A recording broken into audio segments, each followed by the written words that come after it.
was reading up on Neil Young, is 74 today. I think he's married now to Daryl Hannah, or they're dating. He, dumped his wife a few years back, and he was hooking up with Daryl Hannah. But he said his U.S. citizenship application is being held up because he was honest about his marijuana use. First off, if you're Neil Young, you don't have to be honest or dishonest. Everybody knows that you love pot. He wanted to become a U.S. citizen so that he could vote here in 2020. He's Canadian, of course. And he says that they're holding up his citizenship application because he smokes pot. I passed the test when I recently applied for citizenship.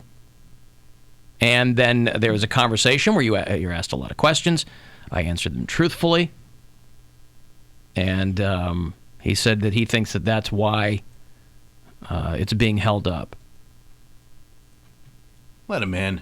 It's Neil Young. Well, there's a lot of these old-timey laws. That's what I think is so funny in the whole immigration conversation, is that people who want to come to this country are asked so many questions that any of us born here would not be able to answer. I think we did that one time, the citizenship questions. I'm sure we did. Yeah. I'm sure we did. I think Poundcake got most of them right. He probably did. He's not from here. He's from Zimbabwe. Oh, yeah. Yeah. He became a naturalized citizen. Yeah, Trump didn't want to let me in. I didn't want to let you in, but I went to bat for you, buddy. Yeah, you gave me a job. Therefore, I got to stay in the country. I got a work visa. Yeah, another immigrant taking some American's job over there on the phones. BS. Yep. Still sounds like I'm a foreigner. But they have a lot of these. Yeah, his grip on the English language. They have a lot of these. How you say? Yeah. How you say? Coffin-skated? Is that the word? Coffin-skated. What? Coffin-skated. Ah. But a lot of these, they have a lot of these old-timey ideas associated with this kind of stuff where they're like, smoking pot is lacks good moral character in a person. Like, all this 1890s type crap. So anyway, if you're a Neil Young fan, he's trying to become one of us over here, but they're holding him up. Alan, don't eat too much chili. You might catch some of that amnesia that Alex Jones got. Worth true. It. That would be worth it, wouldn't it? So bad now. Is Mary allergic to shellfish or just the iodine? Shellfish. In lobster and shrimp. Okay. Well, I mean, I've had iodine put on my arm at, the hospital before.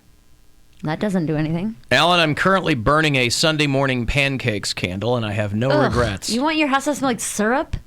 What's the matter with syrup? If you're cooking the food and eating it, that's different. I don't want to. You just want to be sitting around and have your house smell like syrup? Me too. It's a lot easier to light a candle than to cook food. I don't want my house to smell like food if there's no food in it. Oh, you want to eat. That's what I'm saying. It makes you hungry. That would just be upsetting. Yeah. Like your house smells like pancakes and you got no pancakes. All I'm saying, a motive aside, all I'm saying is that the smell is objectively nice. Yes, it is a nice smell. We have a lot of candles burning in our home at any given time because we have a toddler and I want to make sure that she learns fire safety. Correct. That aside, I'll say to Gwen, I'll go, what is this? I'll go, it smells delightful. What is this? The two that I have going right She'll now. She'll be like, it's lime and cilantro. Yeah. I have in my taco candle. In my living room, I have spiced pumpkin, and then in my bedroom, I have fruits of autumn. So spiced pumpkin doesn't make you want to have a basic bitch latte or a piece of pie or no, because it's not pumpkin pie. It doesn't smell like pie. It smells like what the hell does spiced pumpkin smell like? It smells like a pumpkin.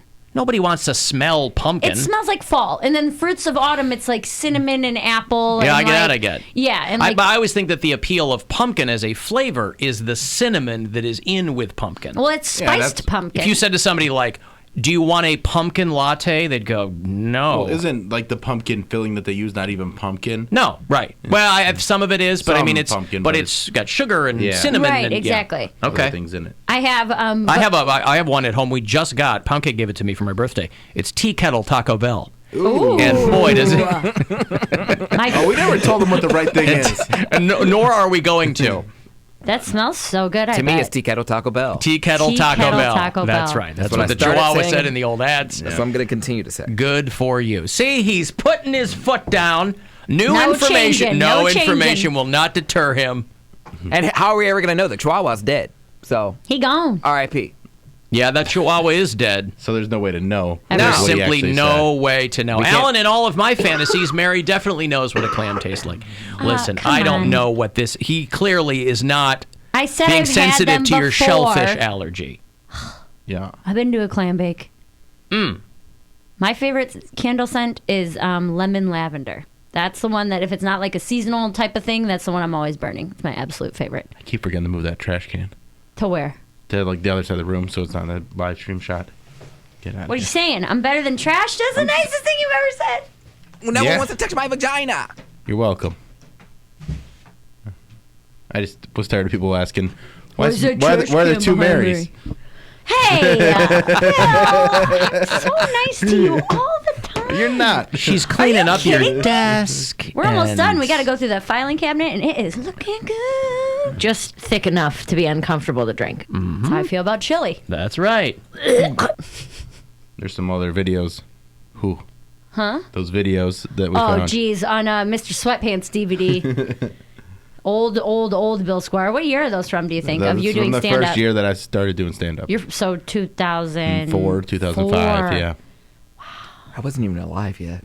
That's when you were walking past. I was like, come look at this. I figured that's what you guys were doing. He has an untucked shirt and his hair's messy. Yeah. Alan, I want to thank you. I just left the doctor's office getting a biopsy of my prostate. Oh, boy. And the show helped me get through it. I bet this is the first time you've ever heard this. I don't think so, actually. Well, there you go. I mean, A You're biopsy welcome. is what exactly? Well, Are they they Where looking they at it? take or- a little piece out. take some little cells cut. from you. Yeah. Is it worse to get a check. biopsy or than to get it actually checked? Well, Well, you're getting it that's checked what it by is. the biopsy is a removal of a piece of you. I think the biopsy is be probably- sent in for a test. Probably the second step after the initial The finger initial, or the initial rod. check, because it's the same. This is what I had to have done earlier in the year for at my gyno. You get your clam. for my clam, for my shelf, my clam rally. You go in for whatever procedure, and then if they see something wrong that's concerning, they'll take a biopsy, which they take a piece of whatever tissue doesn't look right, and they cut it out of you, and then they send it out and test it and see what's wrong with it. And 'Cause then if nothing's wrong, you're all good. If something's wrong, then you have to go into further procedures. I've had my straight friends over 35 explain what a prostate exam is like to me. I'm like, yeah, so into it. and I'm like, get out of here. And I'm like, that's what you're crying about. He's like, I sat in the shower and cried for 4 hours. God. I'm like, Oh, it's they call me. Yeah, because they're not bottoming on the regular. but it's 2 fingers. Come on. That's a lot of fingers. I was in high school, That's too. 2 more. Oh, That's my 1.5 more than I want back then. That's about 6 knuckles So too you're many. gonna cry. You're gonna curl up in a ball and sob because Maybe you they feel were doing some violated. Ace Ventura cosplay. Yeah, maybe they were just selling it to you. I don't think they were actually that upset about it. He was like, that was I'm the sure worst. he was upset about it, was but like, I'm that was not the worst to that experience point. of my Yeah. life. He said the Oh, worst come experience on. of my And life. he's had a pretty good life. I was just like, And really? really lame girlfriends, if we're going to be honest. Seriously. What, no thumb, not even? Not even one? Come on. Maybe A little not up pressure that on the far. perineum. Come on. It's Poundcake.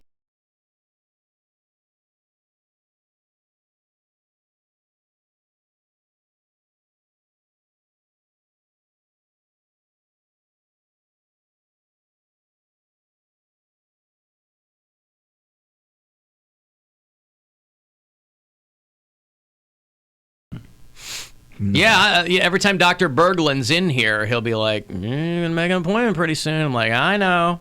Because it used to be, they said as soon as you were 40, you had to get your prostate checked. 35 now, right? No, now it's 50 is what they say. Or you get the PSA test that he's always talking about, where they check your blood to see if you have any markers that might indicate prostate cancer. So you get the blood test initially, and then, because a couple of years ago, when I was closer to 40 than to 50, which I am now, I had a new physician, and he did the test. And then he closed his practice, and I don't know where he went. I'm like, what were the results of that test? Your beehole made him quit his job. He's like, I Well, can't do it anymore. I guess. After that. My beehole has made more than a few people quit their jobs, Bill, and most of them were not in the medical profession. So, booyah. How you like that? I'm impressed, honestly. Alan, I just had a prostate exam recently, and it wasn't bad at all. And again, I do have a really good dentist, so that made it go much easier. Hi-oh! There he is. Mm-hmm. Hey, by the way, you can watch this show at AlanCoxShow.com. Our YouTube channel is The Alan Cox Show. And is our channel commercially viable? Yeah. Okay, because YouTube's changing their terms of service. Oh, I know. I've gotten all the emails. They can delete your account if you're not commercially viable. I assume we are. Yeah, we are. Well, what is it? The long and the short of it means that if you're not making money for YouTube, they'll just shut your account down. Yeah, they're not going to keep wasting their hard-earned money valuable on you. bandwidth. Google has fallen on hard times. That's who owns YouTube. So clearly they're going to take it out on the creators. Okay, I just want to make sure. If you are a listener that use the Google Play app, they have a new podcast app. It's the Google Podcast app. So you have to use that now if you want to listen on there. I know. And Disney Plus is out, and you said it wasn't working for you this morning? Not this morning, nope. I was up bright and early. Yeah, I checked it. Same. I signed up and paid for the thing months ago. Me too. I got the deal where it's like $4 a month basically for 3 years. And right at 6, I was awake. I'm like, yeah, I'll try and sign on. And nothing would show up. Yep, I did a little bit before that. Now it is, but maybe they had some problems overnight. They crashed or something. Oh, there's just a lot of people using it all That's at what once. I'm saying, It just was too. Yeah. They had high expectations, and then it was still a lot more people using it. I think they should have done more in the middle, a little more in the middle of the night. Well, I assumed that they did it at midnight. They did it at 6 a.m. They did? Mm-hmm. Oh, no wonder I couldn't get on. I thought it had been live since midnight. No. Oh, well, that I understand. Yeah. It went live at 6 a.m. The World According to Jeff Goldblum is on there, which looks very funny. Yeah. I tried to sign on at 6 a.m. and it was just like a blue screen. And then right before I left for work today, it had like The Mandalorian and everything. So I'm excited to get home and watch that. I've seen some people, diehard Simpsons fans, complaining that the aspect ratio is wrong. It's not the right one? So, what does that mean? The way that the aspect ratio of a frame is kind of the latitude and the longitude. I'm not going to explain it very well. It's like film school nerd stuff, but it's a certain way that something is shot or presented. Widescreen and fat screen. Like letterboxing versus when something is squeezed to fit your screen. Mm-hmm. Yeah, changes the aspect ratio. And so what? Like the old ones? Yeah, are stretched or they're not stretched. They're compressed or they're stretched in a way that they said there are so many sight gags in early seasons of The Simpsons. That you miss some of them. The Simpsons, the show itself, didn't change its aspect ratio until season 20. So the first 20 seasons looked different. And so... What is that, 4-3? 4-3. Yeah. Now it's 16-9. But so the later seasons, I guess, look okay. But if you're... For me, personally, and I love The Simpsons, but I've never been like a Simpsons crazy fan where I know everything. I think, Bill, you know The Simpsons probably way better than I do. I know seasons like 1 through 11 really well. But I think you would agree, I think, that show took a few years to get going.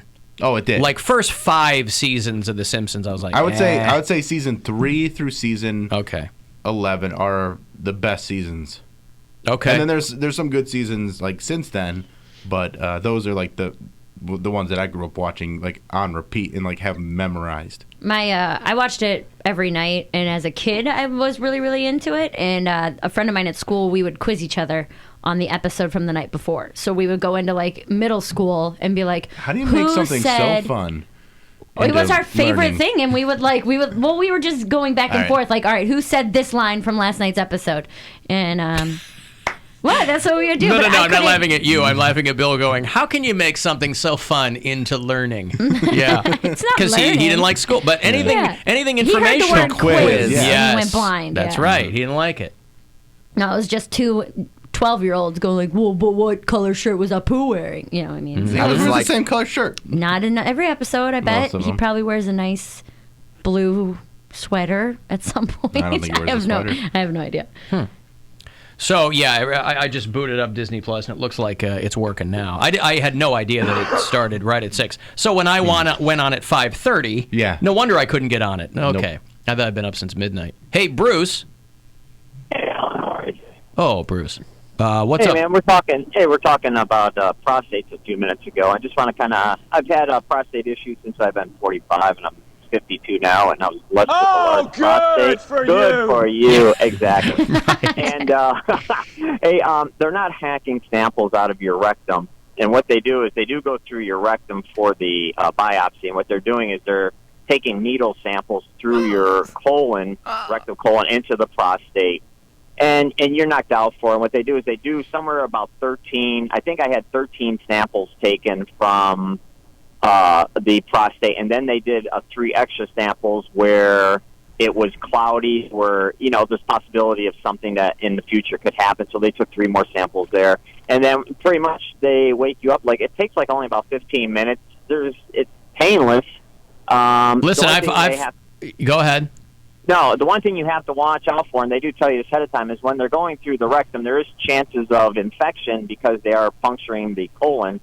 But one other thing is that they have to try to avoid hitting your urethra where your urine comes from, because if they poke through that, when you go to urinate for the first time or the first couple of days, you will urinate. You'll pass blood. Yeah. And that does happen, but they kind of tell you about that. None of this is painful, but if they knock you out, listen, it's okay. Thank you, Bruce. I appreciate it, pal. I've told the story before, but I'll tell it again. In my early 30s, for some reason, out of nowhere, I was having just brutal stomach issues. Like, I would have to take days off work because I would be curled in the fetal position. Like, it felt like I was being stabbed in the stomach all the time. And so I was having all kinds of tests done. Appendicitis?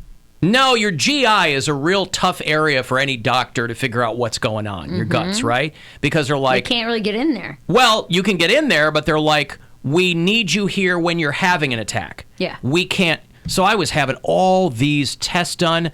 Trust me, I had a coat rack up there with a camera snapping, and a guy lost a diving watch in there. I'm like, I was having test after test, never figured anything out. They were knocking me out. It just went away? Just went away, but well, that's the other thing. But it was still unresolved. Like, it could. They were like, well, maybe it's stress. I go, I don't need you guys to tell me maybe what it is. I need to know. I know maybe what it is. I need you to tell me what. And after like a month and a half of tests and things, they're like, cool. The first week I was supposed to start here, I was out the first 2 days because I had some weird GI thing going on, and they said the same thing. They're like, oh well, if it happens again, come back. And it's just like, it hurts so bad I can't get here. I can't physically get off the bathroom floor. Like you can walk right in when you're having a... Yeah. Hey, I'm having those stomach pains now. Right. Excuse me, man in the ER with half a hand. I'm going to walk back there. And... I pooped my pants. I ate too much corn. Whoa. All right, I got a break. I'm going to have somebody else on Poundcake's team when we return for the inaugural Alan Cox Show High Voltage Indoor Karting Challenge. Get on his team. Join us a week from Saturday for this. Full details on the event. Even if you don't get on a team, you could form your own. You can come out and watch because we're all going to hang. Go to AlanCoxShow.com. Use the keyword karting. The Alan Cox Show on 100.7 WMMS. And everywhere you go on our free iHeartRadio app. Once again this year, Cleveland's official Christmas